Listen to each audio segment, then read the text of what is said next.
You are now tuned into episode 29 of the HipPodHedz podcast. I am No Sage, along with Novak as always, where we discuss our favorite hip hop moments. Follow the show on YouTube, Spotify, and all the socials. And we got a special guest, Constant, my man. What up? What Way up? back, way Going on, back. man. You know, I've Yeah. been wanting to have you on the show forever, it seems like. I'm glad we finally got this down. And just a quick intro, I guess you're basically the director of influencer partnership for Ion, is that correct? Yeah. I'm director of influencer partnerships for Ion. In specific, I'm on Team 23. Shout out to the Jordan reference. But Ion is an influencer network within a major agency called Eisenberg. And so within Ion, there are several different teams. There's like Team Green, Team Charlie, and some other stuff.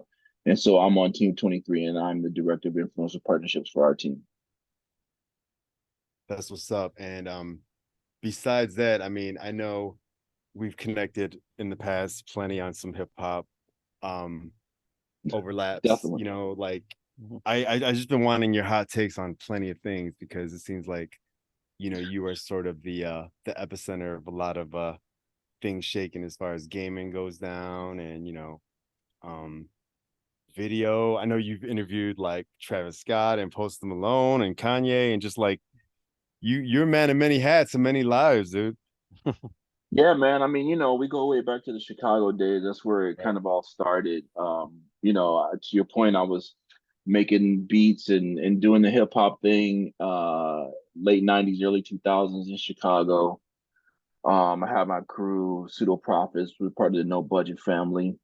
And so yeah, that's where it kind of all started. And but by necessity and weird coincidence, I bumped into a former business partner of mine by the name of Ed Blair, who's from Crystal Lake, so outside Chicago, right? So I was recording I think it was our first or second album, I'm not really sure. We were working at a studio that my boy Ryan owned. We were all Guitar Center folks. If y'all know about Guitar Center on I remember them. Halstead, yo, that was my spot. Me and my boy Ill Logic, we were like the hip hop dudes. Everybody came to us when they needed NPCs and all that good stuff. So How and about Ryan, what's that? how about an NPC from him? I know exactly. I went to the Paul right down the street. Okay, yeah, we was Yeah, right over there. right about Home That was Depot. us. Right about Home You Depot. you That's know great. we was there before the Home Depot, Brody. That's how far we go back. I started back. I actually started at that Guitar Center when it first opened. It used to be on Clark Street. I don't know if you remember Mm-hmm. way back in the day, the really small joint. And then they opened up the store on Halstead, right? Mm-hmm. And so I was like one of the first employees over there in the keyboard department. You know what I'm saying? Mm-hmm. Trying to sell keyboards and digital pianos and shit. I was really just there. I was there for the discounts, bro. I didn't, you know what I mean? Um, and so, long story short, Ryan also worked at Guitar Center. He worked in pro audio, and he had a studio.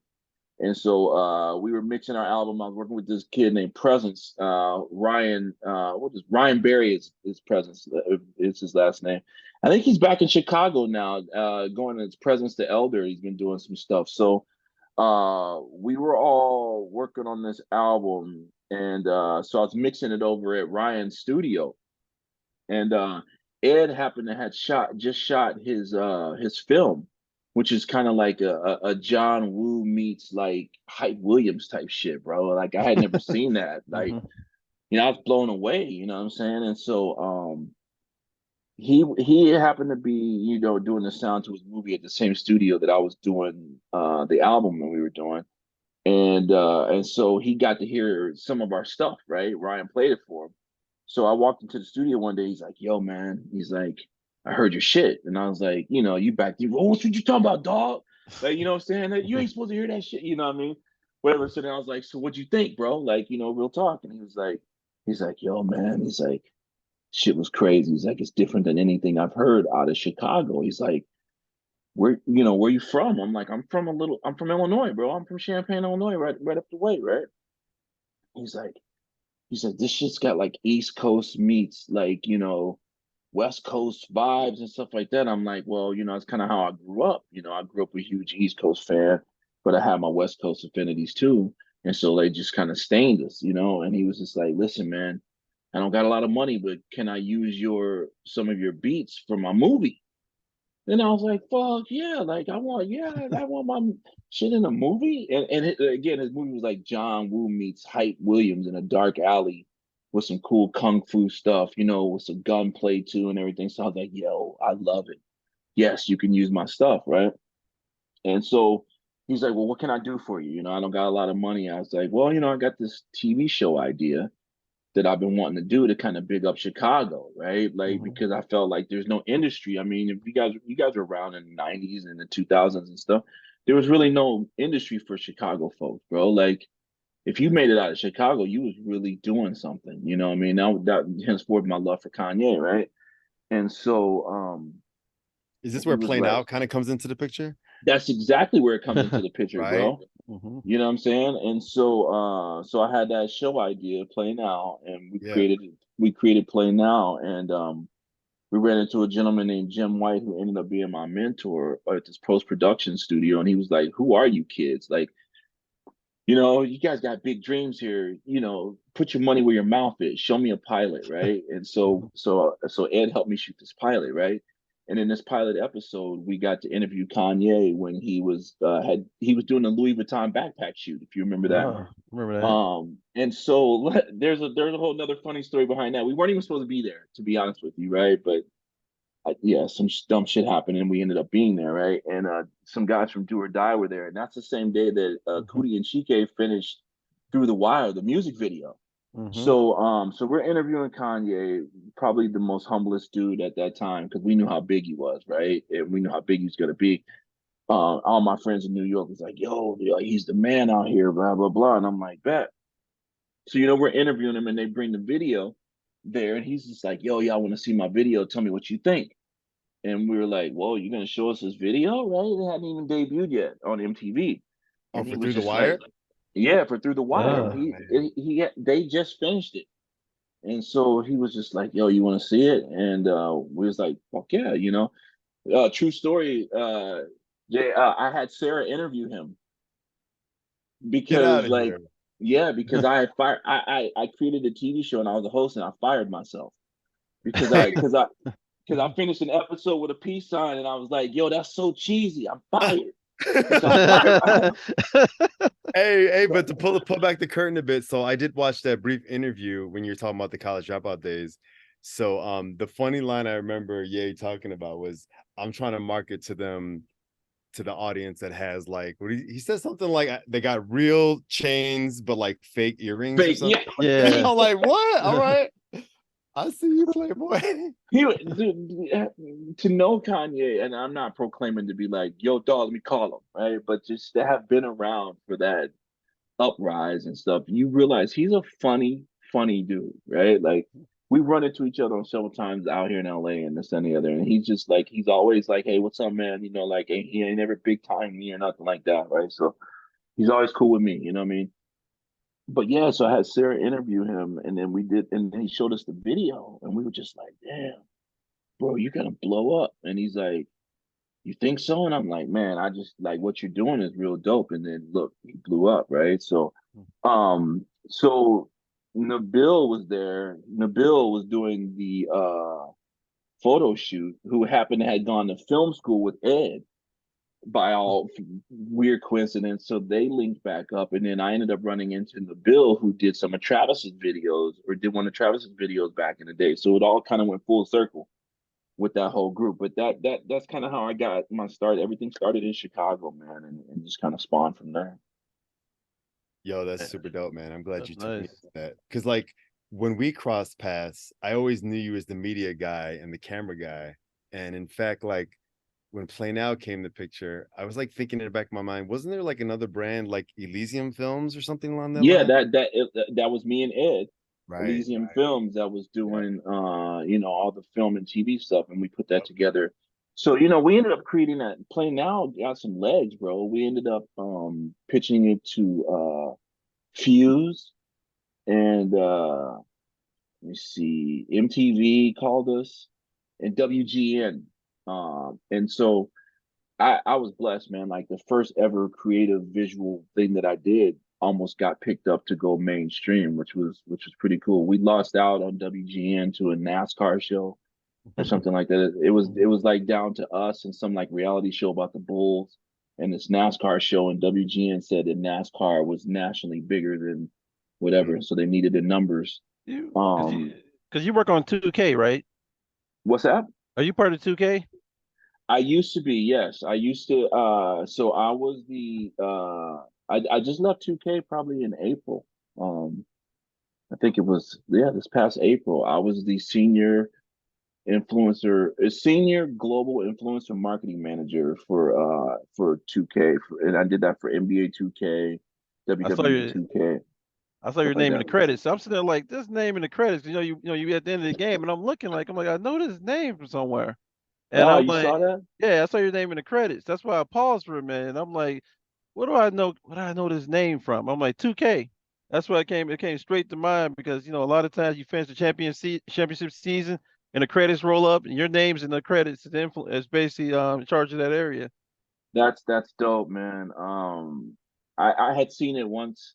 I even posted it on social media one time. That's probably one of my bigger things because I loved gaming, and so through the Elysium film stuff is how I fell into gaming. Like we were encouraged to move to. I would make the joke. God told me to move to Los Angeles. We were doing this project with Morgan Freeman, Ed and I, out of Mhm. Mississippi, and Morgan Freeman said to me after an exchange, he's like, where you live in LA? And I'm like, no. He's like, you should. I tell you should. And I was like, yeah. And he's like, you'd be good out there. He goes, it's hard for a black man, but if you could stick it out, he goes, I think you'd be good. Shit, I went home. I was like, babe, we're moving. God told me we got to go. So we moved out to LA, and I got my first LA job working for Mania TV, which was the first ever 24-hour, 7-day a week internet television network. We had our celebrities with Dave Navarro. I don't know if you guys remember him, and Tony Hawk and Tom Green. I And so I was a remember. producer. Yeah, I was a producer on Dave Navarro's talk show called Spread TV, and he would just interview like crazy tattoo artists and porn stars. And like in the middle of the show, they do like that suspension where they put the hooks and shit in your back and hang you from the. Oh, Yeah, bro, it was crazy, and we did it on location at this really cool bar on Santa Monica Boulevard. I forget the name of the bar now because it was some years back, but it would be the equivalent to like the Dome Room or something like that in Chicago, like one of those real alternative hmm. spots. So it's real cool like that, and so Mania TV, we were producing content. If you're making content 24/7, you got to make content, right? There's no days off, and so we needed to create something. So we a lot of us played video games, so we created this segment or this little 30-minute show where we challenged each other to play video games, and Hmm. and we had these really crazy jackass like penalties if you lost. So like for instance, if one day we were playing Call of Duty and we all had to wear dog tags or like electronic shock collars, and every time you die, like the guy sitting off to the side would shock you, Oh right? And man.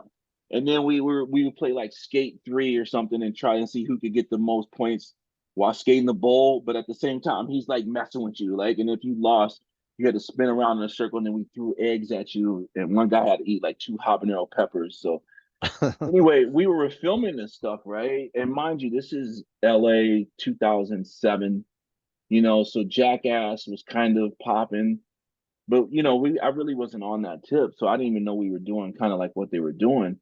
And so our sales team, they were like, "Yo, let us get that video," and they went out and sold it. So next thing I know, we had a video game show where we would have celebrities from movies come in and challenge and do challenges with us, and so imagine shocking one of these Hollywood people with a dog collar. You know what I mean? Like we got to have fun with it, but that's how I kind of fell into the gaming, and then I from there Mania closed down. And have you guys heard of Machinima? I have. I mean, that was a cool channel. Okay, so after Mania TV, I thought it was over. if you're from Chicago or the Midwest and you've ever chased your dreams anywhere, East Coast, West Coast, whatever, when something goes wrong, you're like, oh shit, like I failed, I got to go home. Like so, I was miserable. Like all my friends before I left, like, dude, they're stupid. Don't move to LA. You know how it goes. They're like, you know. And so I was like, damn, they were right. You know what I mean? So I'm in this bar, like fucking in El Segundo, drunk in the middle of the day, and I get a phone call from one of my friends. They're like, yo, we're over at this company called Machinima now. And I was like, oh, okay. I don't, whatever. Good for you, motherfucker. I don't got a job. Like, you know what I'm saying? You call it rubbing in my face. Like, I'm over here on unemployment trying to figure out if I'm going to survive in LA and you're going to try to tell me you got a new job. I hate you right now. You know, was kind of my attitude. But I was like, congratulations. They was like, you know, no, bro, like, they want to start a sports gaming channel. And I was like, okay, like, whatever. And they were like, well, we think they looking for a face and a voice for it. And we think you'd be good because I did a lot of sports gaming at Mania. So I was like, okay, cool.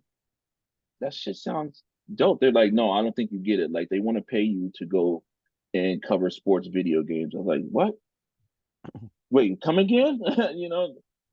And they're like, can you come in for an interview? And I was like, yeah, I'll be there in an hour. You know, and I had a motorcycle.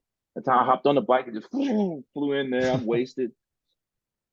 Next thing I know, it's not an interview, it's an audition. And next thing I know, I'm standing in front of the heads of the companies and stuff like that. And they're giving me this fake stuff to go over, right? And so I don't know what possessed me to pull this out, but they were like, yo, so give us an intro to your show. And I was just like, what up, folks? It's your man OG. You know, and they was like, yo, that's money. People on YouTube are gonna love that.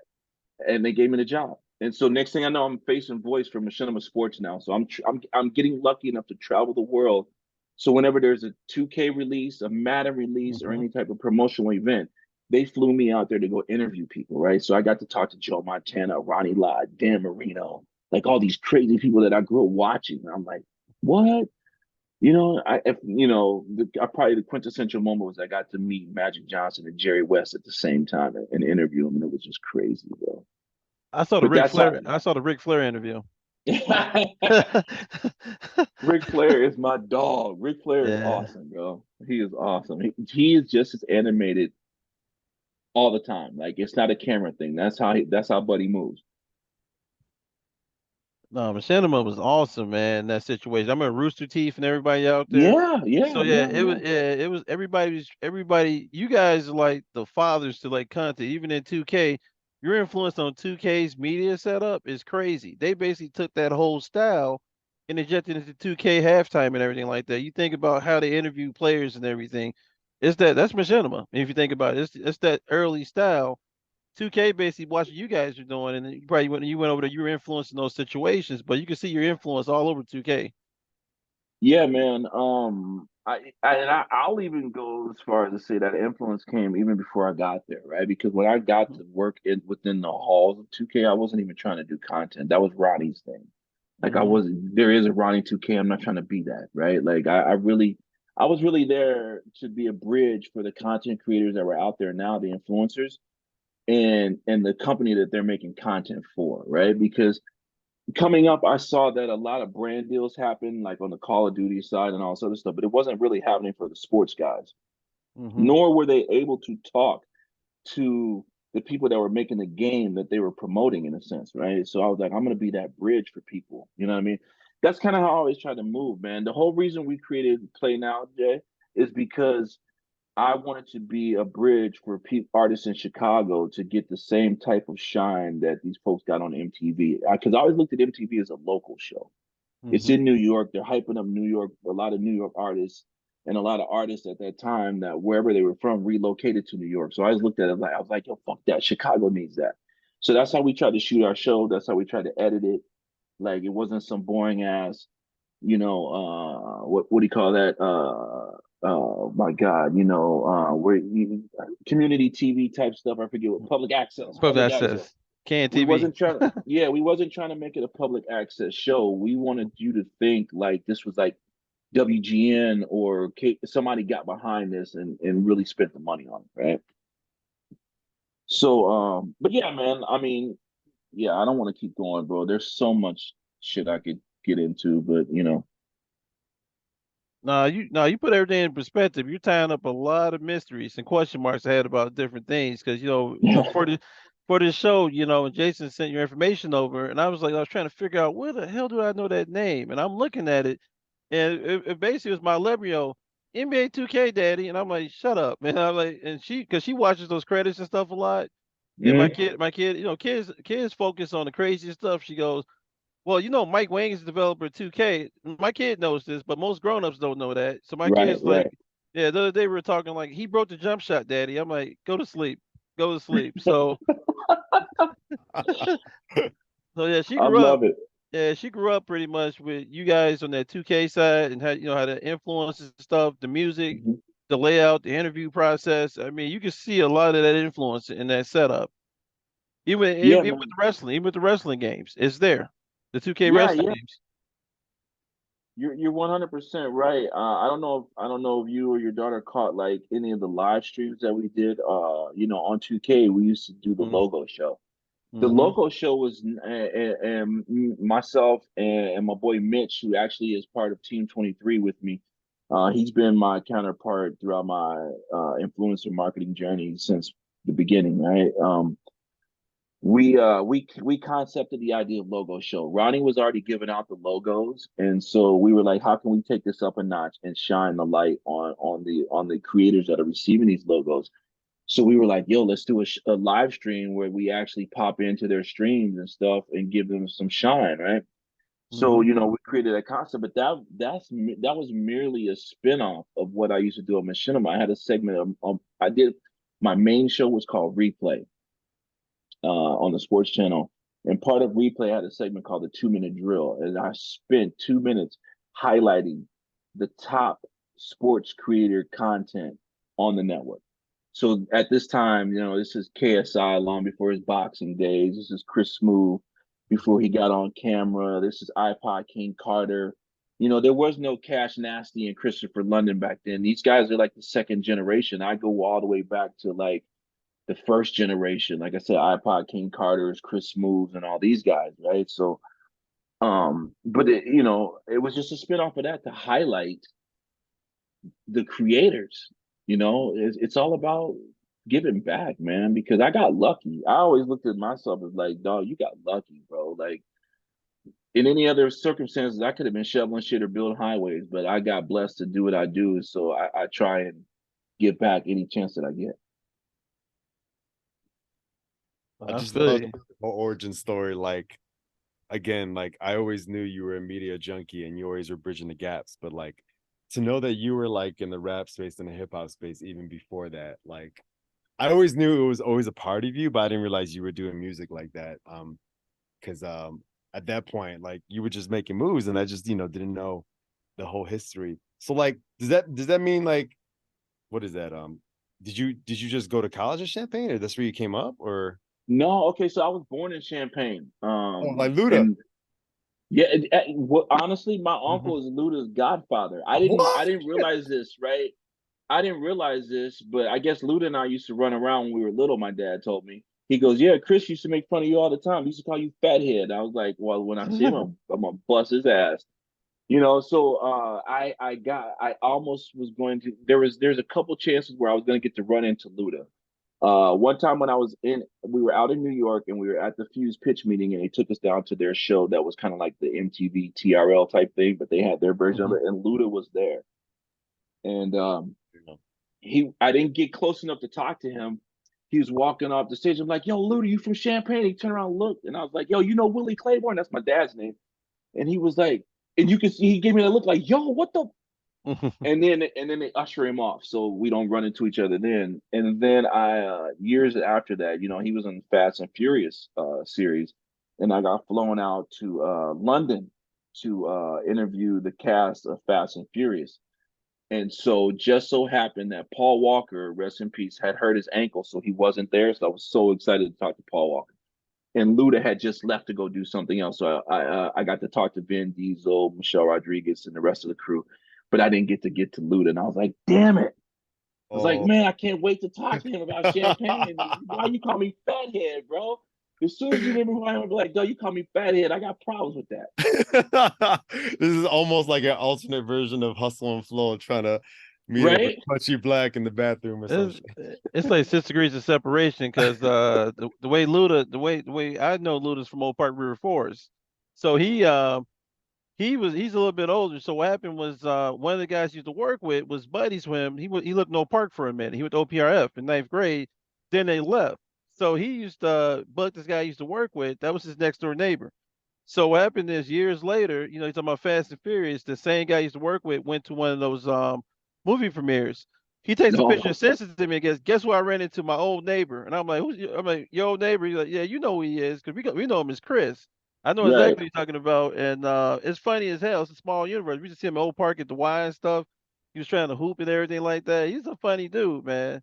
And so Yeah, bro. Oak Park on the low be having a lot of folks out there because I think Amon Shumpert was I'm on out that Shumpert. week too. Yeah. And Yeah, Shump, I love Shump, bro. I'm a Knicks fan. When he was on the Knicks, I love him, and I love what he's doing on the Shy. That's like one of my favorite shows, bro. I'll real be, dude, man. Real oh dude in yeah, person. definitely, Yeah. definitely. I hope to meet him one day, but I think he's awesome. I think he's awesome.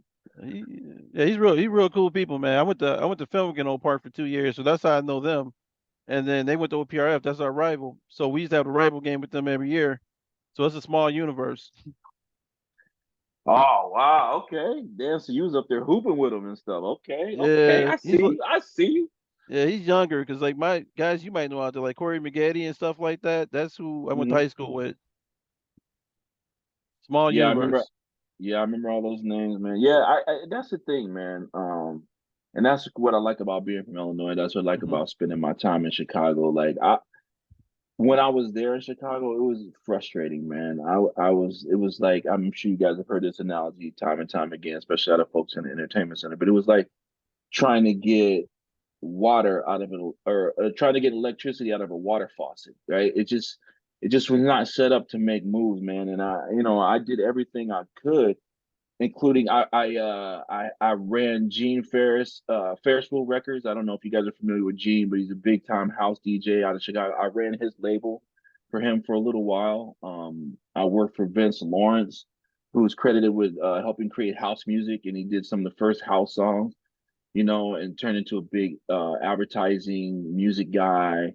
Now I think he's producing TV shows and stuff like that. I was his assistant for a while. Like I tried everything that I could, man, but like it wasn't working. So whenever you're out in LA or other places and you run into someone from like Chicago and the Midwest and stuff, you're always like, yo, you're whatever you do, you're good at it because you fought everything to get to where you are, right? And the saying out of LA is like, if you want to get something done, or at least it used to be. I shouldn't say it is anymore, but back when I was hustling, it was like, if you want to get something done, man, you better go get some Chicago motherfuckers. They gonna get this work done, right? Like, cause we don't take no shorts. Like it ain't about the glamour and glitz, bro. We need that check, so let's get it done. You know what I mean? Because the check is at the end, so let's get to the end. You know what And I mean? And, to cut back to that Ye interview that you had at the college dropout days, the other line I remember, he says like two sentences you need to know in this industry is when can we cut that check? And where's the studio at? Or something like that. right? Yeah, exactly. Yeah, he was like, yeah, when can you cut the check? And when you okay, it's just one. It's just one you need to Yeah, know. right. And like Nah, I always like paint this like unfair picture. Not that it's a unfair thing, but like Luda coming up in Illinois, but obviously moving Atlanta. And it was like almost the reverse with Ye, right? Like him like being born in Georgia but coming over here. But right. just not being like stagnant, always being constant like just like making it moving and just going where you need to go to make things happen, basically. That's really what it's all about, man. Someone asked me if I had any like advice or what would I tell someone that's trying to do what I do, that's like coming out of the Midwest or coming out of Chicago or what have you, whatever. It's just like, and it's cliche advice. It ain't nothing brand new or mind boggling. It's just block out the noise, man, and believe in yourself and just believe in what you're doing because my people that I thought were friends, and they are, man. I'm sure they meant the best, but like they would really like look at me sideways because like here my wife is busting her ass selling real estate, doing all this other kind of stuff. And I'm in studios until 3, 4 o'clock in the morning, working at Guitar Center. And I'm a grown ass man, like at that time. You know what I mean? Like, and people would look at me like, dude, what the fuck's your problem? And I tried to conform. I did, bro. I cut my dreads off. I took all my jewelry off and shit, and I did loans for a little while. I tried to do mortgages, right? But it just wasn't me, man. It just wasn't me. And so therefore people didn't feel comfortable with me. I'm sure because I didn't exude that confidence that they need to be like, okay, so I'm gonna borrow $300,000 from you. You know what I mean? Like, because I just wanted to get the shit over with so I could get to the studio or get to whatever creative thing I was doing. And this was just a means to an end. So finally, Wow. again, I just moved away. You right about that. It is hard here, man, because I'm in tech, and in tech, and I cross we cross the video game genre, we cross IT related stuff, we cross a lot of Mhm. cloud things. Everything's happening in your area. So a lot of times we're doing projects, we're doing everything out of Cali, coming back to the Midwest, or it skips Chicago and goes straight to New York. So Mhm. like what we're seeing right now is growth wise, we want the Cali money over the Midwest money. We want to make the Cali money and live in the Midwest or go back and forth between the two different coasts. Because Mhm. it's a hard. You're right. You meet a Chicago person, it's like they from Chicago because you feel that passion and the hunger. You meet somebody from LA, it's like I get you when I get to you. It's like LA moves so different. You could set up a meeting and they get back to you in 2 weeks. You set up a meeting with a Mhm. Chicago guy who live in LA. 5 minutes later, you gonna meet me on Tuesday at 4 o'clock? I just got Right. off the phone with you. So as a Chicago guy, because their intensity is totally different. LA intensity is we gonna take care of that, but let's go ahead and chill real quick, and then we'll chill some Yeah. more and you forget what you asked him for. Yeah, man. I mean, you hit it on the head and on a bunch of that. I mean, being here in Cali, and I've also lived, with 2K. I spent 4 years in Northern California, which is a whole different Mhm. vibe than Southern California, right? Northern California is a lot more like Chicago and stuff. Let's work. Let's get it done. They're almost like fuck LA. I mean, they don't need that hype. I mean, they're like, we got bums and crime in San Francisco. We don't need that other bullshit, right? But and to your point about getting California money and then doing Chicago or Midwest things, I all my investments are in Illinois, right? Just because that's home, it makes sense, and the amount of money that you make out here for what you do is great, but the amount Mhm. you pay to just stay afloat is ridiculous, bro. Like, I mean, I'm talking you could be in a 2 bedroom apartment and be spending $5,000 or more a month, if you're not careful. So it doesn't. LA is not or California, and especially Southern California, in my opinion, is not. It's not where you come up. It's where you go to get your bread and you make your moves. You know what I mean? But that's why people love us out here because they're like, you came to get it in. You didn't come to play games. Like, nah, bro, I'm not here to play games. I left a lot behind me, man. Like I got no family out here. I have an 8-year-old daughter and a wife. That's it out here. Like every bit of family I have is back in Illinois. So like I got nothing out here. So if we gonna work, let's work. Like that's Mhm. just kind of my mentality. Mhm. No, I feel you, man. I salute you on that, man. I wanted to make that trip a few times like that. You think about going to work in San Fran or somewhere. Hmm. Now with the cloud, it's given us the ability to work from anywhere. So it's changed the way we look at, music, technology, video. We live in a 24/7 cycle right now. Everybody is content, like these podcasts, man. It's amazing how many people you can reach from anywhere, but you still need to go to those other places to get the publicity in order to make that thing blow the way you want to at this point. Yeah. I mean, let's be real, man. All creative ventures take money to fund to move along, Hmm. right? Right. Imagine how much more set you guys would be if there was back. You know what I mean? If this is you'd have time all day to research, you wouldn't have to juggle jobs and be on the you know what I'm saying? Like Hmm. it's just a necessity, right? And the quicker people who are taking on these creative things understand that a lot of decision making does not happen in the Midwest.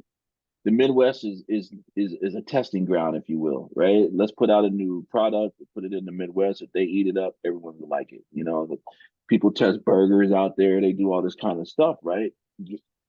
Just because these are genuine folk. you know. So it's not really set up for all this other stuff, the glamour and glitz, right? Hmm. And so you have to understand that those decisions, any decision that's going to be made that's going to help propel you forward, is probably going to be made from one of the coasts. So you're best to get out there and learn how to navigate. You need to know how to get from Culver City to Burbank. You need to know how to get from Manhattan to Brooklyn. You know what I'm saying, and vice versa. Because if you ever get that meeting, you don't want to come in there starry eyed and shook by everything else. Hmm. You know what I mean? You Yeah. want to be like, yo, I've been around the block. I ate at Mother Burgers over there by Def Jam. We good. Like, you know, I've what's the been. deal? You're right. I've been. Like, when I got cheesecake from Junior's, I'm hanging out. I'm hanging out in Times Square. You know them. Those are tourist spots, but you still know how to navigate through the city. Man, I respect that 100% because when I spend time out there, you spend time in New York. That's another hustler city. You go out there, Yes. you network, you figure out what's good out there. Somebody puts you on to something. You got 5 minutes to make a decision of what you want to do before you get back on that plane. One, and I've been in situations like that too. And yes, you're absolutely right, bro. Like New York is, if we're going, we're going. Let's go. Let's Like go. there ain't, you know what I mean? There ain't no like you'll get. Hey, can, what? Can we get money? No, I gotta go. You know, Hmm. some guy told you, hey, fuck you, whatever. He's just saying, hey, I don't got time for that. Like you understand that in New York because people is just move. I love New York. You know, the only reason I'm not in New York is because when I moved away, I didn't have steady income like I do now, right?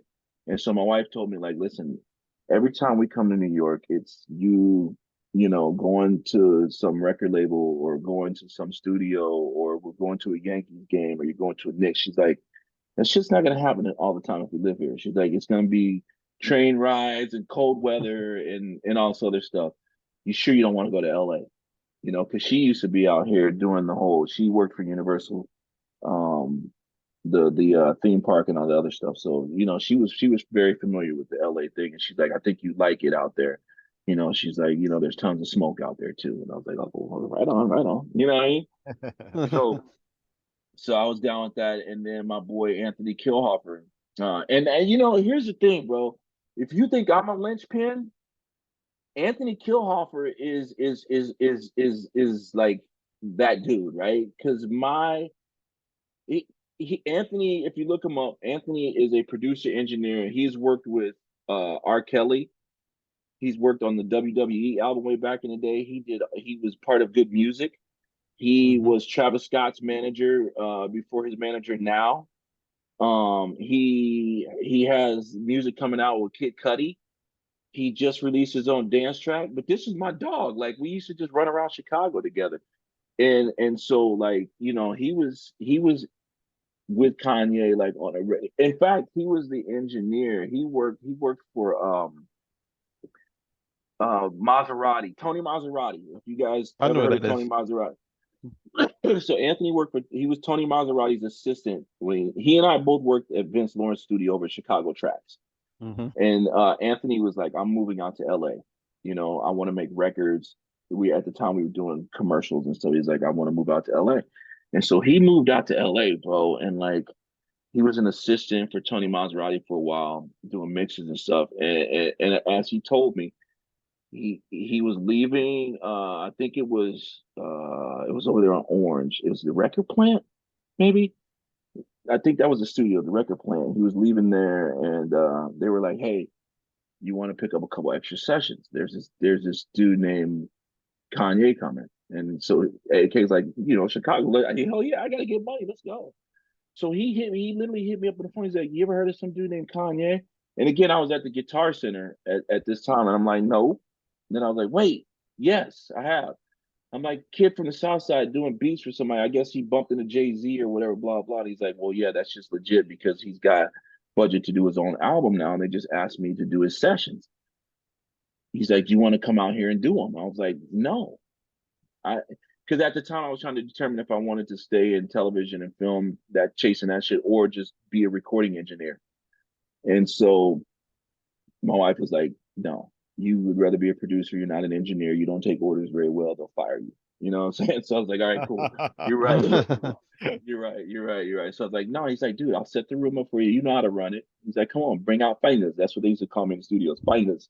Because I could punch in really quick on Pro Tools and stuff, right? So I was like, nah, man, I'm gonna pass. So he did the sessions, and legend has it, he was with Kanye the whole stretch of the way. He did John Legend's album, he did Common's album. So that guy's amazing, standing up for Chicago. There's a lot of people in the industry that got them Illinois roots. He went to Southern Illinois University or something like that, and it was a history major. Wow. Right. Because Tony's the one from that Devontae Swing era over at Uptown, right? He's around the Puffy era, I think. Yeah, Uh, I mean, uh, he's just known for mixing a lot of yeah. people's albums, and they were banging. He did the Hmm. banging mixes back then. Wow. So that's what Kill Hopper's doing now. That's my guy, man. I'll probably see him a couple days from now, as a matter of fact. But anyway, man, I feel like I fucked up y'all podcast by just spewing out, rambling. Nah, man, this is good stuff, man. I'm sitting there like hearing some of these names again, man. I know about the Tony. I know who Maserati is. You think about all these different names you're talking about. Everything got these Midwest like roots on it right now, and then it crosses through Chicago. Because think about Baseline. You remember Baseline? So Yeah. everybody was sitting up in Baseline back in the day, and I remember like in college, you drive by there, you see like all these Bentleys and stuff out there. Like, what artist is this? Or you see somebody at Tony Sports on the north Yep. side. You see somebody Page, Cinnabar. Artists were just flying through Chicago for a minute. They were coming to Hmm. get away. Like Cameron literally hung out on the west side for a year. And I was like, why is this Hmm. dude hanging out on the west side of Chicago? He was looking, he was studying, you remember Trackster and everything, legendary Yeah. Trackster? Yeah. They were Yeah. Of studying their course. style. They were studying that Midwest flow. And then Cam started rapping like, rap a little bit like the cats from here. And he got Hmm. that grittiness about him. And then he spent some time in Ohio and other places in the Midwest. And then Cameron sounds like us almost. Even with that New York accent, it's a little bit of Chicago in him a little bit. Yeah, man. 100%, bro. And people, if you catch them at the right time, man, and they being real, they'll tell you how much respect they got for Chicago and that area Hmm. and the people in it. You know what I mean? It's just the math just couldn't pan out to make it work like that, to turn Chicago, in my opinion, into an entertainment spot like it should have been. That's why a lot of people left. It pulls them away. You think about Twister. I grew up around Twister, the Yeah. Brat, the rest of them. I'm from the 60644. So basically, I grew up in that era where everybody came to a party in the basement of some a school's lower hall and they rapped. Everybody was a rapper on the west side. You had Do or Die. You had Mm-hmm. you had Crucial Conflict. Crucial You conflict. had snipers. You probably remember about the snipers are out there. It was man, it was a great time. Yeah. Like even psychodrama. If you think I about was just about to say psychodrama. how much they influenced Ye, to be honest with you. You got Nuisance and all that. Nuisance has been rapping since I was a shorty and to see Hmm. her today and she's still rapping. And you got Never, Kilo and the rest of them, Cold Heart and everybody from Conflict. The music community is real tight. Even Bumpy J at this point. I used to bump into him a lot. I And miss Bump J. man, I miss the old Bump, man. He was ahead of his time. Like Kanye always say, he's ahead of his time. He's so far ahead of his time that people got to catch up. Every album is Yep. futuristic compared to where we're at right now. Yep. I would say, man, and I was mentioning Kill Hopper. I don't know if you guys remember this or not, but what my favorite Bump J song was actually on a video game. I can't think of the name of it, but it was Midnight Club Dub Edition. I remember that. I It, it, remember that game. and it was Bump J featuring Rick James. I gotta find it, Jay. I'm gonna send it to you, right?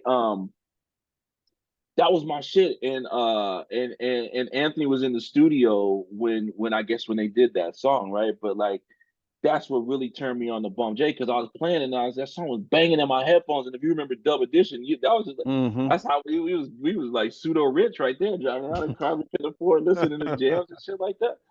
So I was like, yo, this is a banger. And then I got turned on to Bump J, man, and I was just like, that kid is phenomenal, man, phenomenal. But I mean, you hit it, man.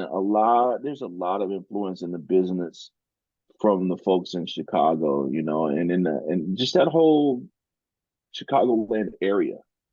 You know what I mean? Is got a lot of roots, and to me, it helped a lot of people that knew how to use it become successful, except for the people that actually originated it, maybe.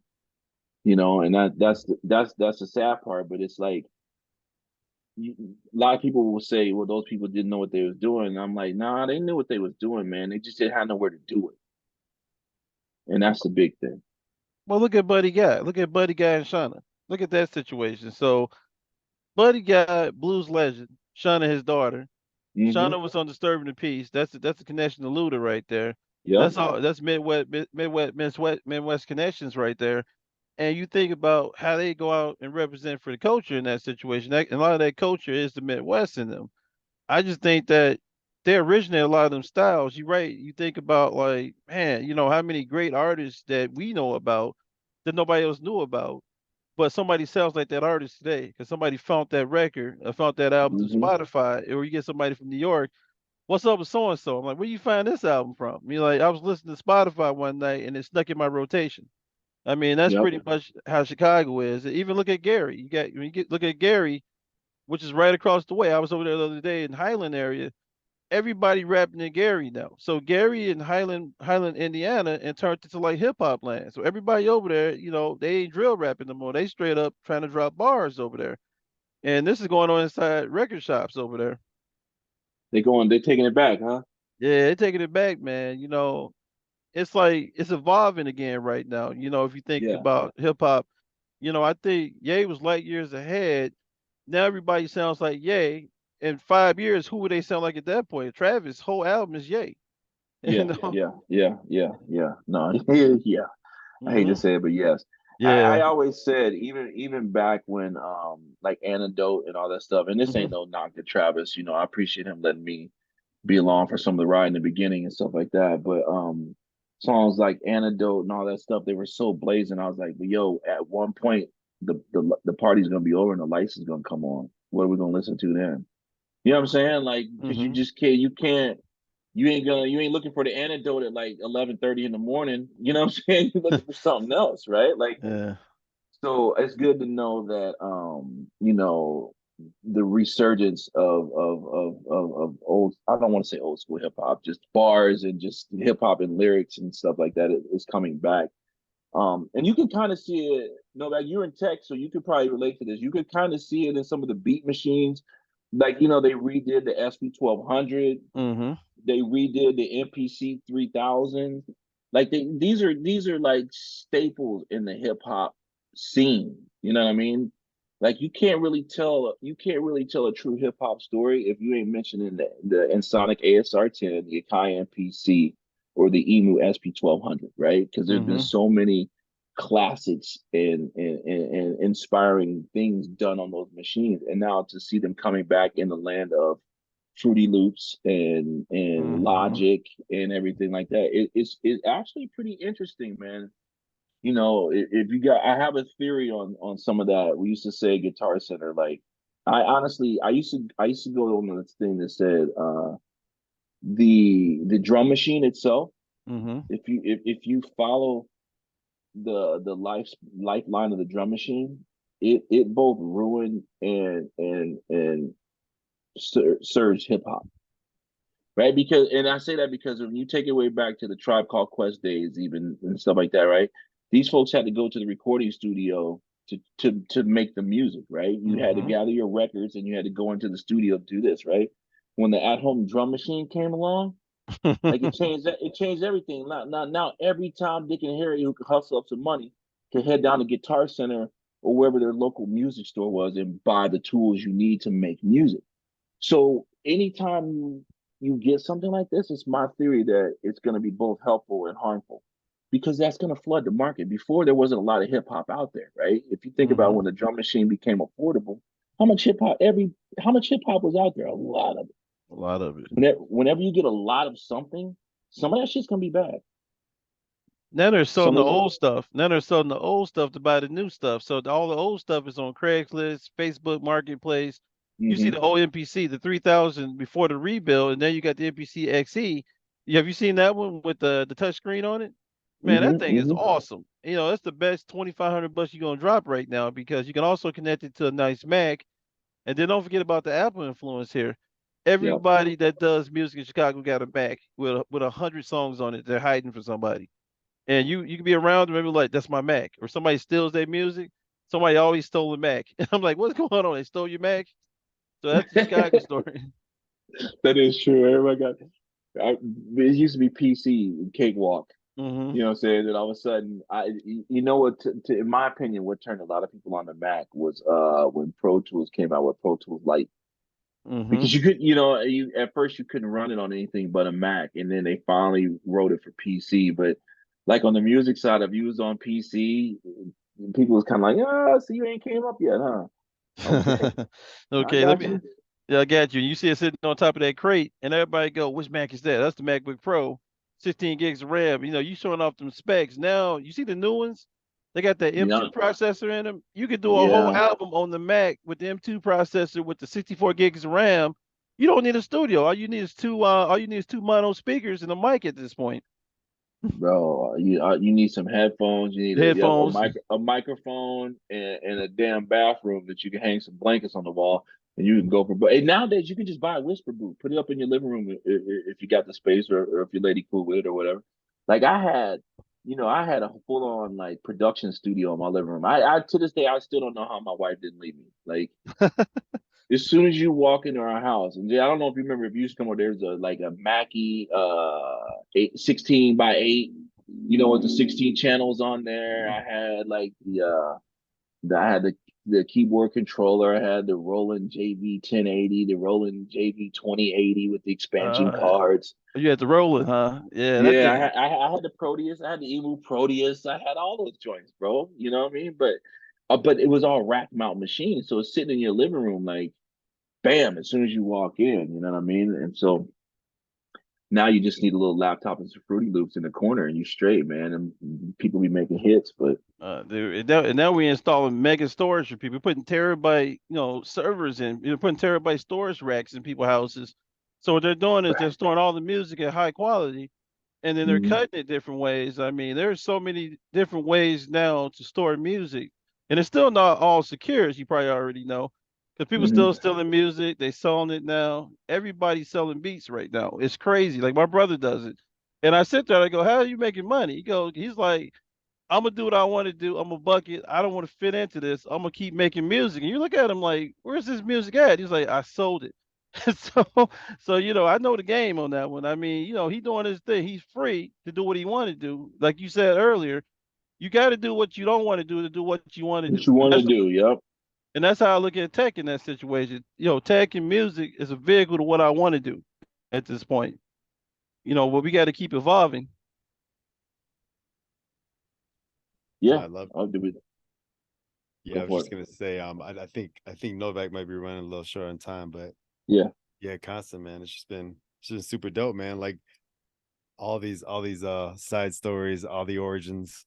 The Killhofer Lynchman is that kind of like mind blowing because I even thinking about like the SIU connection, like with Open Mike Eagle and like Serengeti and that whole musical scene too. Like I wonder if they ever cross paths as well.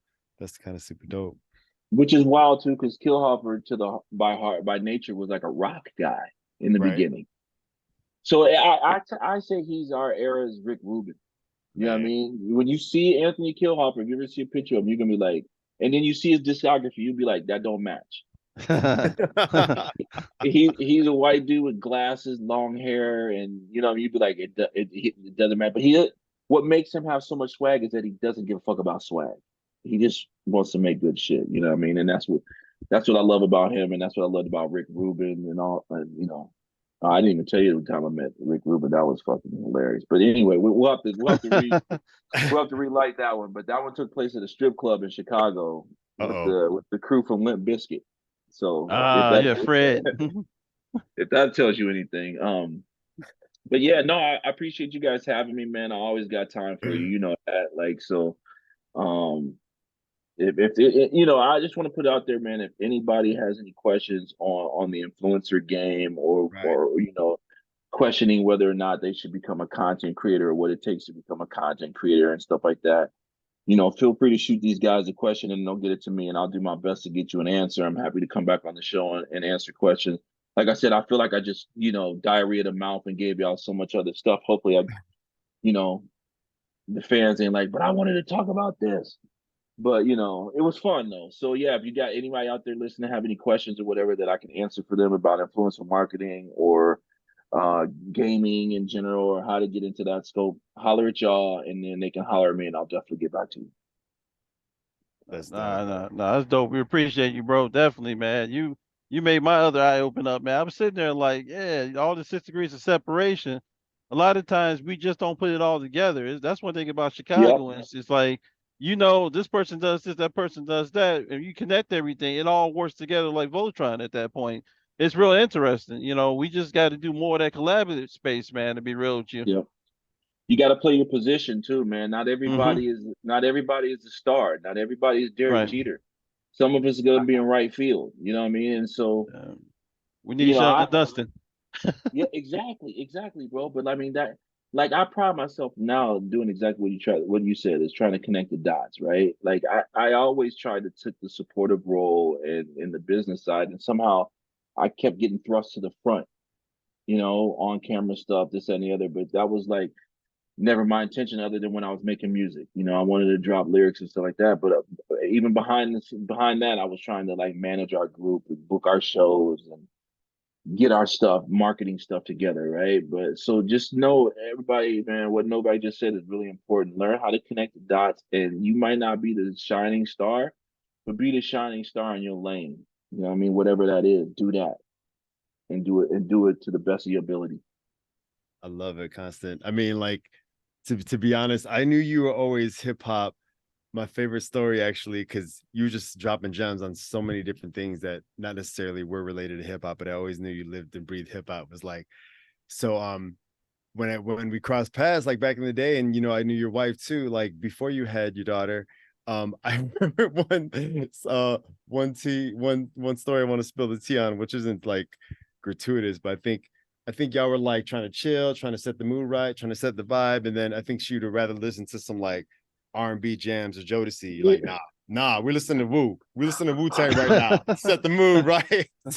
Right, bro. Luckily, she's not here, so I'll tell you a story, man. Like, when we were in college, I was setting the mood. I was being, Mac Daddy, Macadocious, and she said, if we, cuddle up, mess around to Wu-Tang one more night, I'm going to break up with you. And I was like, oh, so you don't, what do you want? She's like, I want to hear R&B. So I went and grabbed Portishead. Yo, Oh man. that's more like rock, right? Or like It's trip like hop or trip some hop, shit? yeah. Yeah, But trip, right? but Portishead to me was like a Wu-Tang's fan version of R&B, right? This off-key singer singing over these like muddy hip hop beats, right? Like, so I was like, she's like, no, this is not what I'm talking about. You tried, man. That's how I feel I about it. Yeah, the temp was good. I did the best I could. I did the best I could. Nice. Well, yeah, Novak, I'll let you close us out, man. Oh man, man, this been a real nice one, man. Appreciate you for coming on the show. Definitely have to chop it up. I think I definitely want to do a bring you on and bring on another. I got this other artist, man, that's real interesting. That has the same roots almost. Bring him on the show and then see if we can get some synergy. But definitely, Constance, definitely for coming on, man. Appreciate you. Definitely check us out everywhere. You got podcasts. We're on Apple. We're on YouTube now. We're on everywhere out there where podcasts are available. And thank you for listening. Go out and listen to something dope today. Nice.